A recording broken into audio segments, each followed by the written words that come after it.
Good morning, Moonhaven Falls. This is Audrick Cashmere. We are now in week 2 of the glowing fog, and things are getting a little, weird. We had a rare sight at the station earlier today. Elara Vancroft and Gary sitting down at the same table, actually speaking to one another, without Elara fingering the hilt of her sword. And I would like to thank both of them for sitting down with me and trying to explain what's known about the field, and what they're speculating could be happening.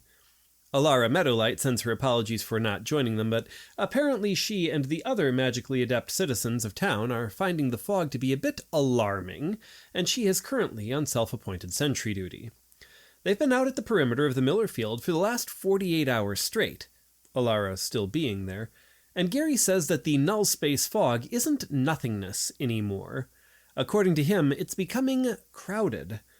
I believe his most poetic description to me was, "A door that's orange word from the number 13 has now been propped open with a heavy metaphorical boot. Unfortunately, there is nothing we can currently do to dislodge said boot, since whatever it is that's doing this is outside of our frame of reference, and thus not really something we can comprehend, unless it chooses to explain itself to us." Elara Meadowlight has, however, confirmed the solidity of Moonhaven is being drained away. A bit like a siphon. They don't know who, or what, is on the other side, but Gary is now convinced that whatever it is that's pushing through has a lot of hands. Literally. He's seeing silhouettes in the glow that have more limbs than a person ought to have. Stay clear of the South Valley, folks. Between the fen and the glow, I think it's time to play it safe. We got the best minds in town on it, but even they're looking a little rattled. This is Audrick Cashmere with the Crystal Network. Good morning, Moonhaven Falls. This is Audrick Cashmere bringing you the latest postings from the Green Unicorn's quest board. The mud has been cleared, the town square fountain is bubbling at its comfortable 70 degrees, and life is trying very hard to return to normal. But normal here in the valley is a very relative term. With the waters receded, our borders are exposed again. Odd jobs still need to be done, the Shadow Fen is acting up, and a certain slumbering titan is now requiring a massive security detail. So, if you've polished your blades and rested your spell slots, then it's time to listen close, because it's time for the Adventurer's Call.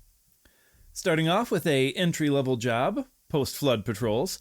These are solo contracts for specialized freelancers, a little bit of quick coin for sharp eyes.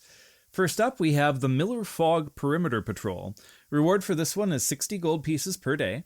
The receding waters have left the unnatural bank of mist still sitting over what is formerly the Miller Farms, and it has been completely unaffected. We still aren't quite sure what it is, but we know it is not normal weather, and with the increasing activity, the glow, and the feeling of otherness felt by our local mages, the town guard needs scouts to walk the perimeter line and ensure that nothing is slipping through, as well as giving our creeped-out mages a chance to get some sleep. Now, I'm going to be honest with you here.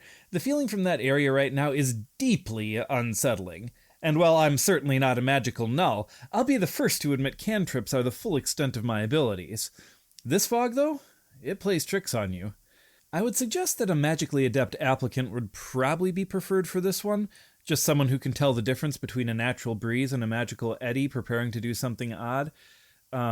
Maybe a wizard or a sorcerer, but really this is something pretty much anyone can do. They would prefer someone who can cast things like Detect Magic to read the shifting arcane currents without getting excessively spooked, but they do note that even those who are not adept would be useful, as the ability to ignore those eddies while keeping an eye out for changes in the fog would also be a good thing to have. Up next, let's go for Silt Drain Sentry. Reward for this one is 40 gold pieces. It's expected to take around half a day. It would appear the main drainage channels leading down from Bahamut's Plateau are currently choked with river debris, and while the town sanitation department is corralling the local gelatinous blobs to break down the organic mulch and shovel the rest, they will need a guard to stand watch. It seems the scent of rotting river weed is drawing out some hungry scavengers from the crags. Best class for this one, probably a fighter or a ranger. Pretty straightforward defensive work. A heavily armored fighter could hold a narrow trench line against standard pests like giant crabs, stray wolves, that kind of thing. It would ensure that the workers can dig without looking over their shoulders. On the other hand, though, a ranger would deal with any aerial threats and would also be an excellent lookout for the workers themselves, allowing them to clear the trench and just let the blobs deal with anything that might get a little too close and otherwise find them a tasty treat. Looking for a third one here. How about this one? The Whispering Grove Bee Relocation. Reward is 30 gold pieces. Should only take around an hour for a skilled worker.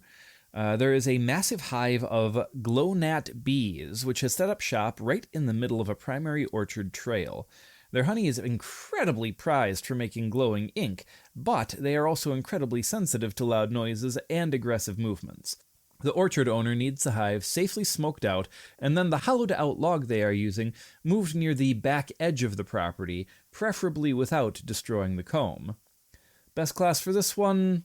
Probably a druid or a ranger. This is going to require a bit of a gentle touch, probably a high animal handling skill. A druid or a ranger should be able to calm the swarm, maybe use a little natural smoke to daze them out, and then relocate to the queen and possibly the rest of the hive without triggering a mass frenzy of the bees. It should be a peaceful, steady job, but it will require working with nature rather than fighting it. Moving up a little bit here, mid-tier, let's go with this one, Border Friction. Now, these are contracts that will require a balance of muscles, brains, and a high mental fortitude. First job I've picked here, Shadowfen Containment. Reward for this one is 600 gold pieces per week. The breakdown on it is that the southern and eastern borders of the swamp are still entirely ill-defined thanks to the high water marks, and the swamp's denizens are now pushing outward. Worse, it appears the flood has washed down a few new inhabitants into the deeper marsh, and Elara Vancroft has decided to establish a picket line. The requirements for this one, it looks like they want a diverse, highly disciplined group. You aren't just hunting here. You will be mapping, identifying unknown monsters, and holding the line in a psychological dread zone. I personally would probably recommend a party of no less than 3. You're going to want a tracker or a mind anchor of some kind. You absolutely need to have someone with a high wisdom score that will keep the party out of trouble down there. The swamp tricks the mind, and you're going to want a guide who can read the real terrain from the swamp, keep the party from wandering off into quicksand, maybe identify mutated flora or fauna. I would probably also recommend a scholar, probably wizard or bard. Someone capable of cataloging any newer or unknown monsters that may be slipping into or out of the ruins. Knowing if a beast is immune to fire or secretes a paralytic oil before it bites the party would definitely save some lives. You're also going to want, obviously, a frontline fighter of some kind, probably barbarian or monk. Just someone to provide high mobility offense in the thick muck of the Shadowfen. Heavy armor, however, would probably sink, so you're going to want an unarmored or light-footed combatant who can strike hard and then move fast. Let's see, one more mid-tier. Broken Bridge Escort. Reward for this one, 350 gold pieces, expected to be 1 to 2 days. The low road down the eastern trade passes have lost 3 bridges to the torrent, and the temporary pontoon system has been set up, but it is very fragile. A merchant convoy carrying valuable spell components needs to get across, and the noise is pretty much guaranteed to attract the local troll population. I'd recommend at least a party of 2 on this one. Trolls aren't exactly known for their high intelligence scores, and their weaknesses are fairly well known. Probably someone like a paladin as your main tank. Just someone who can stand in the narrow pontoons, maybe provide aura of protection against fear, keep the trade beasts calm. In addition, probably an artillerist, warlock or sorcerer maybe. Someone to provide high impact damage, keep threats from getting close enough to damage the fragile floating bridges. Moving on, your level... Ooh, the Long Vigil. Now, this is potentially a full guild contract, although several parties could potentially work together to fulfill this one. The official job title is Defense of the Zaratan's Heartstone. The reward is 35,000 gold pieces for a guild, or 3,500 gold pieces per adventuring party. Plus, you will get a small favor from Lord Kendrick personally. The breakdown on this one is that our massive earth elemental turtle, resting near the base of the dragon spine, is definitely no longer a secret. And now that the Zaratan is a known entity, various outside factions, cults, and rogue arcanists are coming out of the woodwork to try and destroy or control it. Now, Lord Kendrick isn't particularly worried about direct frontal assaults on the creature, but he has officially ordered the defense of the Heartstone, the exposed magical core on the creature's back. This is probably going to be a grueling month-long deployment. A complex magical seal is being woven to make sure that the Heartstone is completely inaccessible without the proper token, but until the seal settles, it is vulnerable. Stiff, aggressive, highly coordinated attacks are expected any time of the day or night. Because of the scale, multiple adventuring groups are being hired simultaneously, although, as it notes, if you have a relatively large guild, they are willing to hire you as a whole. You will be working on rotating shifts. Here, however, is the real kicker. You aren't just watching the horizon, you're going to have to watch each other. The coin is high enough that the internal sabotage, or a corrupt group trying to disrupt the seal from within, is a very real threat.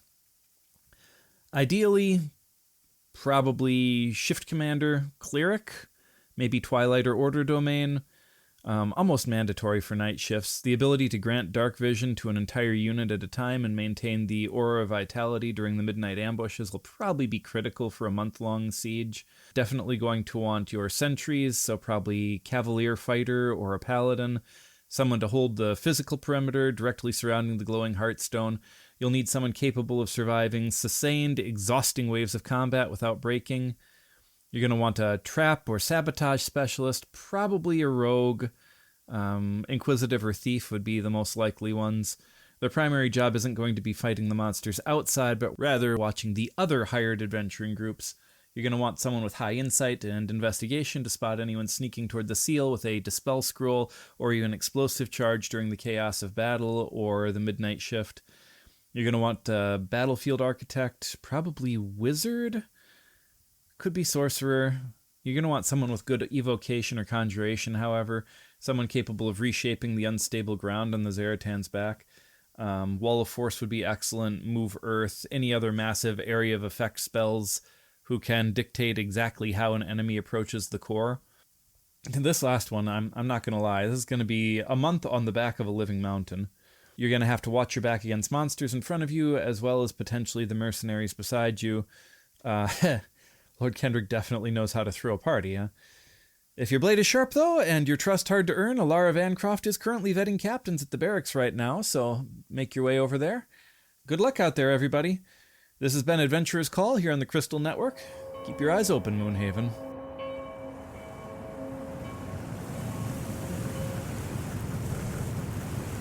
Greetings, Seekers of Destiny, and welcome once more to the Arcane Whispers of Elara, Meadowlight.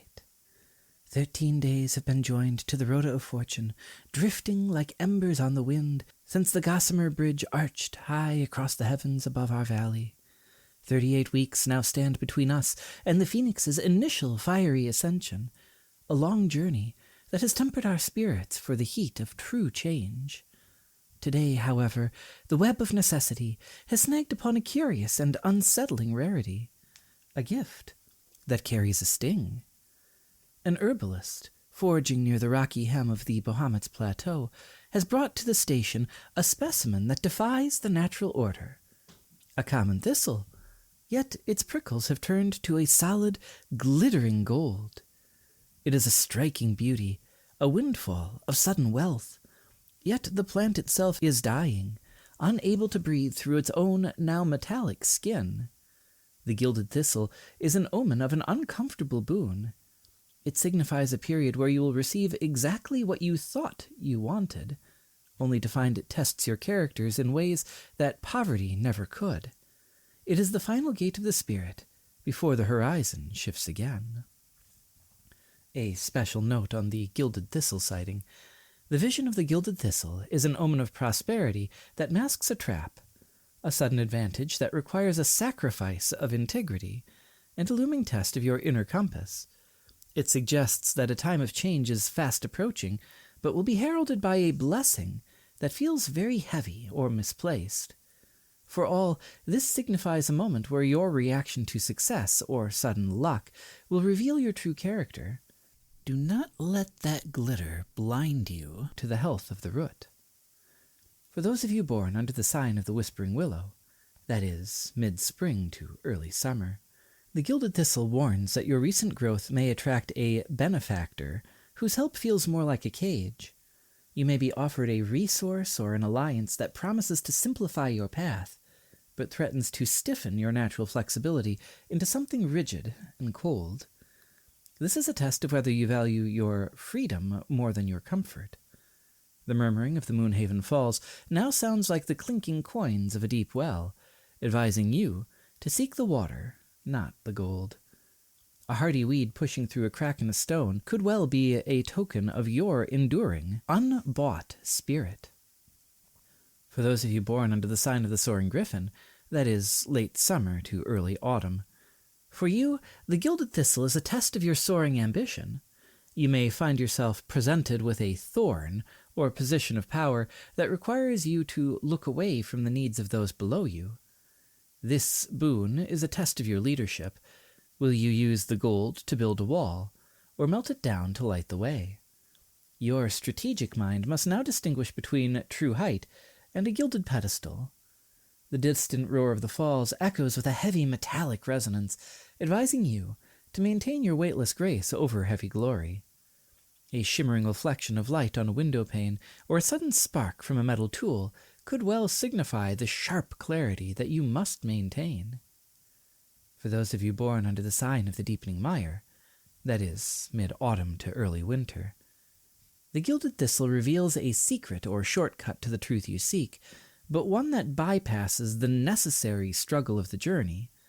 To know the end without knowing the middle is a hollow victory. You may be tempted to use a sudden piece of leverage to settle an old score. Resist this, for the gold of the thistle is very brittle. The slow, persistent trickle of the falls now seems to ring with the chime of a struck flint, reminding you that true wisdom is earned, not found. A dark feather half buried in silt, or a stone that feels unusually heavy for its size, could well be a key to reminding you to ground yourself in the face of a false wealth. For those of you born under the sign of the Frozen Hearth, that is, late winter to early spring, the Gilded Thistle affirms that your inner fire is now strong enough to melt even the coldest metal. Your boon may arrive as a sudden surge of popularity or praise that threatens to make you complacent. Do not let the warmth of the world's approval extinguish the hearth fire that you have worked so hard to light in the darkness. This vitality is a gift to be shared, not hoarded. The steady flow of the falls now surges with a rich golden light at sunset, speaking of a spirit that shines from within rather than reflecting the light of others. A piece of wood that feels warm to the touch, even in the shade, could well be a gift to remind you of your own unquenchable internal fire. Please remember, these are but whispers from the cosmic currents, glimpses of that which may be. The choices that you make, the actions that you take when the gift arrives, these will be the true shapers of your destiny. May the light of the moon guide your path, and may you find the truest riches are those that grow, not necessarily those that glitter. This has been Elara Meadowlight, with your Omen Outcast.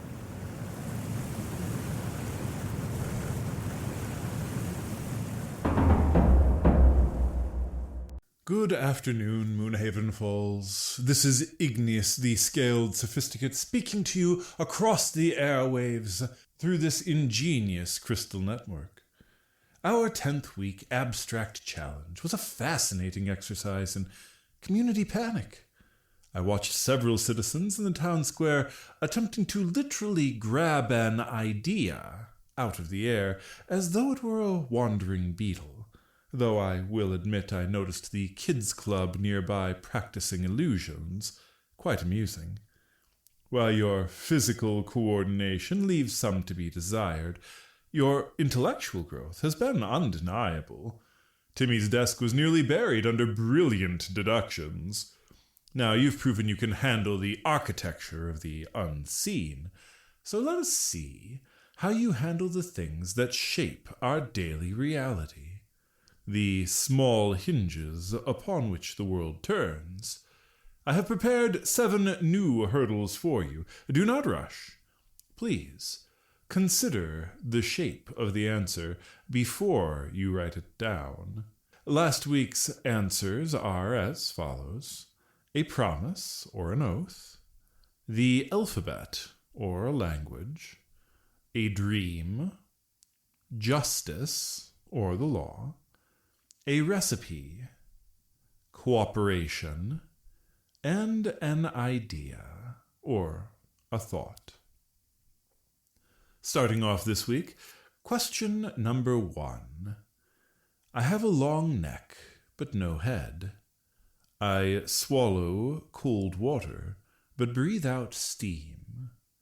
I sing a whistling song when my temper boils, yet I am the comfort of every cold morning. What am I? The first of 7 keys for 7 doors. Do bring your solutions to Timmy, and let's see if week 11 brings us a perfect score. Until next week, Moonhaven, hone those minds. After all, a blade of wit cuts the deepest.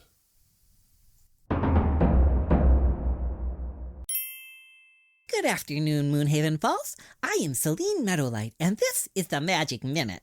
We will begin with a collective sigh of relief from the top of the falls. The Academy administration has kept their word and officially released the chronomancy students from their time loop. They are reportedly unhurt, though their palms are incredibly sore from 12 straight hours of high-fiving. Unfortunately, the rest of the student body has forced the administration to issue a campus-wide dictum. All spell modifications must be formally approved before testing. This comes after a third-year evocation student attempted to alter the linguistics of a standard fireball spell, and they inadvertently cast Fire All. Instead of a single distant explosion, the spell instantly detonated the fire damage equally across every single flammable object, including university tapestries, desks, and other students, in a 40-foot radius centered entirely on the caster. The student is currently in the infirmary, missing both eyebrows and facing a rather large bill for property damage. In related academic news, a splinter group of students tried to alter protection from good and evil to ward themselves against authority. It failed miserably. The entire contraband wit-sharpening potion circle that they were trying to hide was instantly uncovered, and all involved have been placed on strict disciplinary probation. Magic requires precision, dear students, not a thesaurus. And speaking of items that require a little theatrical flair, our artifact of the day is the Wand of Conducting. It doesn't throw fire or summon demons, Moonhaven, just allows the user to wave it through the air and direct an invisible orchestral music within a 60-foot radius. It is a magnificent tool for inspiring musical ambition, though. Also an excellent tool for distracting the local tabaxi population. Barnaby borrowed one from the school this morning and had 3 of our feline merchants chasing the little red dot around the town square for over an hour. So, if you need a moment of peace, or just want your own dramatic theme music while you walk into the tavern, it's a solid investment. Up next, the Laws of Reality, 5th Magical Revision. With the town guard working double shifts to clear the mud and monitor the bridges, a major debate has broken out in the barracks regarding the law of long rest. Ah, yes, sleep. My favorite mechanic. So, the guards are arguing about second watch, I'm guessing, right? The current schedule splits the night, and they want to know, if a guard sleeps for 4 hours, stands watch for 2, and then sleeps for another 2, does that count as a full long rest, or does breaking it up ruin the magic? The weed is actually surprisingly accommodating here, Audrick. The law states that a long rest is a period of extended downtime lasting at least 8 hours. However, you do not need to sleep for all 8. A creature must sleep at least 6 of them, and the remaining 2 can be spent doing light activity. Things like standing watch, reading, or chatting by the fire. Okay, so 6 hours of shut-eye, 2 hours of standing around looking for goblins. But what about the gap? Does the sleep need to be consecutive? Believe it or not, it does not have to be one solid block. You can absolutely break your sleep up into 2 3-hour segments, so long as the entire period of rest fits within that 8-hour window and is not severely disrupted. Second Watch absolutely does get their long rest benefits. Well, that's going to make Elara happy, but what constitutes a severe disruption? If a giant river eel crawls up the bank and a guard has to hit it with a spear, does the clock reset? Only if the disruption lasts for more than 1 hour. The weave allows for minor panics. If you wake up, spend 10 minutes fighting off a stray monster, bandaging a wound, and casting a quick spell to clear the area, you can then crawl right back into your bedroll. As long as the combat and walking around did not drag on for a full 60 minutes, your long rest continues right where it left off. An hour? Hold on. You're telling me I can engage in a life or death struggle for 45 minutes, bleed a bit, turn around, go back to sleep, and wake up perfectly refreshed? Oh yes, our universe is remarkably forgiving of violence, Audrick, but it is incredibly strict about scheduling. Just make sure you don't take a second long rest too soon.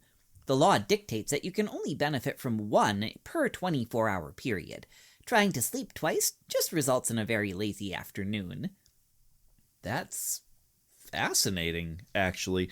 So, you split your sleep, you keep your fights under an hour, and then you leave the spell crafting to people who know how to spell fireball.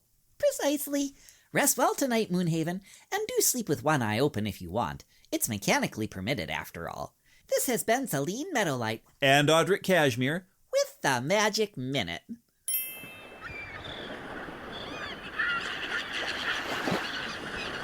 Good evening to the admirals, a jaunty wave to the bondsons, a wry smile to the deckmen and the inspectors, and as ever, a hearty greeting to the citizens from all walks of life, here in the Lost Realms. Welcome back to Crossroads Chronicles. I am Audrick Cashmere. Now that the floodwaters have receded and the rivers are flowing within their banks once more, the docks at the edge of the plateau are bustling. Ships are preparing to head down the Moonhaven River toward the uncharted coast. And we got lucky this evening, ladies and gentlemen, that the wind was at just the right angle to deliver a surprise guest.